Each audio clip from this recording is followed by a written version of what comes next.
Και φυσικά θα τους παραχωρήσουμε όσο χρόνο θέλουν προκειμένου να μας πούν και να πληροφορήσουν τον κόσμο τι ακριβώς θα γίνει την Κυριακή. Καλό μεσημέρι, κύριε Χρήστο Δαμιανέ.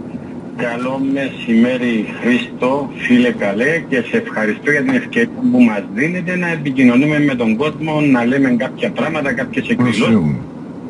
Έχουμε και φούτσαλ σήμερα. Ναι, ακριβώς. Καταρχήν να ξεκινήσουμε με την απόψινή μας υποχρέωση. Όσοι μπορούμε να βρεθούμε στην αίθουσα Νίκος Σολομονίδης, πρώτον παιχνίδι στην έδρα μας. Υπάρχει ευχέρεια για τον κάθε αελίστα να δει όλα τα παιχνίδια με μόνο αγοράζοντας την κάρτα διαρκείας που κοστίζει μόνο 10 ευρώ. Κάναμε αυτό το πράγμα για να έρθει ο κόσμος να γνωρίσει το φούτσαλ, αλλά και από την άλλη πλευρά να σώσουμε αυτό το τμήμα, διότι γνωρίζουμε όλοι τα οικονομικά προβλήματα που υπάρχουν στο σωματείο. 10 ευρώ δηλαδή το εισιτήριο διαρκείας για το φούτσαλ. Μάλιστα, για όλη τη χρονιά, για όλα τα παιχνίδια. Νομίζω ότι καθένας μπορεί να πάρει αυτή την κάρτα, η οποία λίγα λεφτά, αλλά μεγάλη βοήθεια. Τώρα, όσον αφορά την εκδήλωση της Κυριακής, όπως όλοι γνωρίζουμε, η εκδοτική τιμωρία που οι υπεύθυνοι ανεύθυνοι έχουν βάλει στο σωματείο και στα σωματεία γενικά, σκοτώνοντας ξανά και ξανά το ποδόσφαιρο, διότι για μένα αυτές οι ενέργειες να διώχνουν συνεχώς τον κόσμο από τα γήπεδα είναι ακατανόητες. Διότι το ποδόσφαιρο δεν μπορεί να παιχτεί χωρίς φύλαθλο, ρε Χριστό μου. Δεν μπορεί. Αυτοί κάνουν το παν να διώχνουν τον κόσμο από τα γήπεδα. Ας έχουν άλλες τιμωρίες. Ναι, αλλά πρέπει να σου αναγνωρίσεις την ικανότητα ότι το έχουν κάνει δηλαδή. Το πέτυχαν τον πολίτη. Είναι με δοκτοράτο.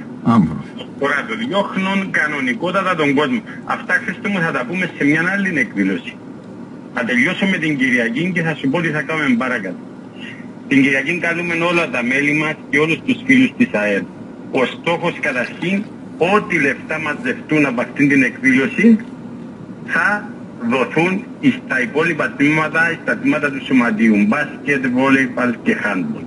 Πραγματικά είναι μια βοήθεια, μικρή είσοδος θα είναι 5 ευρώ. Δεν νομίζω να μην μπορεί κανένας να έρθει εκεί στην Νίκος Σολομονίδης. Θα υπάρχουν 2 γιγαντοοθόνες, να δούμε όλοι μαζί το παιχνίδι με την ανόρθωση και με αυτόν τον τρόπο να βοηθήσουμε και το σωματείο μας έμπρακτα. Είναι καιρός, γνωρίζω αρκετά καλά την οικονομική κατάσταση, τη δίνει, τα προβλήματα που υπάρχουν.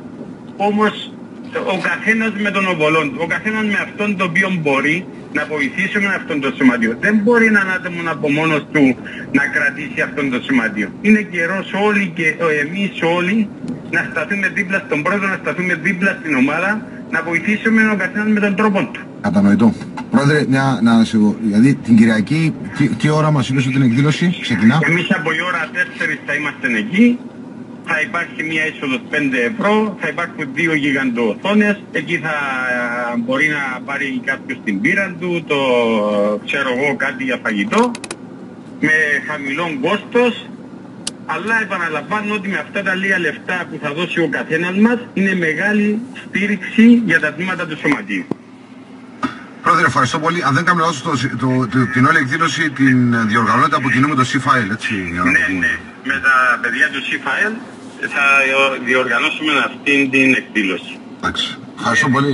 Πίστο μου ακόμα μόνο ένα λεπτό, την επόμενη Πέμπτη και στα πλαίσια των Λεμεσίων ο Όμιλος Παλαιμάχος διοργανώνει αθλητικό συμπόσιο με ονομασία Κυπριακών Ποδόσφαιρων ώρα 0. Σας καλούμε και εσάς σαν κανάλι, σαν δημοσιογράφους και τον κόσμο ο οποίος θέλει να παρευρεθεί. Είναι μια πάρα πολύ ψηλού επίπεδου εκδήλωση και ελπίζω να ευαισθητοποιήσουμε κάποιους για να πάρουν κάποια μέτρα για σωτηρία του ποδοσφαίρου. Αφού το πήγε στα Λεμέσια, έτσι? Ναι, στα πλαίσια των Λεμεσίων. Έχω μάθει ότι πρόκειται να έρθει μια τεράστια ποδοσφαιρική φιγούρα από την Ελλάδα. Δεν ξέρω αν είναι προς ανακοίνωση αυτό, αλλά... Ναι, αυτό θα είναι μια ξεχωριστή εκδήλωση. Εάν θυμάμαι καλά, έχουμε στις 18 του μήνα, θα έρθει ο μεγάλος Βασίλης Σάκη Παναής και ελπίζω να τιμηθεί όπως αξίζει σε αυτόν το όνομα και σε αυτήν την προσφορά. Έτσι, για να μάθουν οι παγιοί και για να θυμηθούν οι παγιοί και να μάθουν οι νεότεροι, έτσι. πρέπει να μάθουμε να τιμούμε τους ανθρώπους που έδωσαν.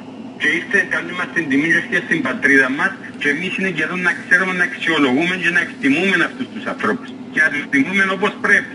Έτσι, έτσι. Ευχαριστώ πολύ και ας πω εσείς και κάποιους που νομίζουν, παγιούς ας πούμε, έτσι, πιο παγιούς που μας που λένε ότι ο Χατζηπαναγής ήταν κάτι στο Πομπελέ. Πάντως ήταν φοβερή κατάσταση. Ευχαριστώ πολύ, Πρόεδρε.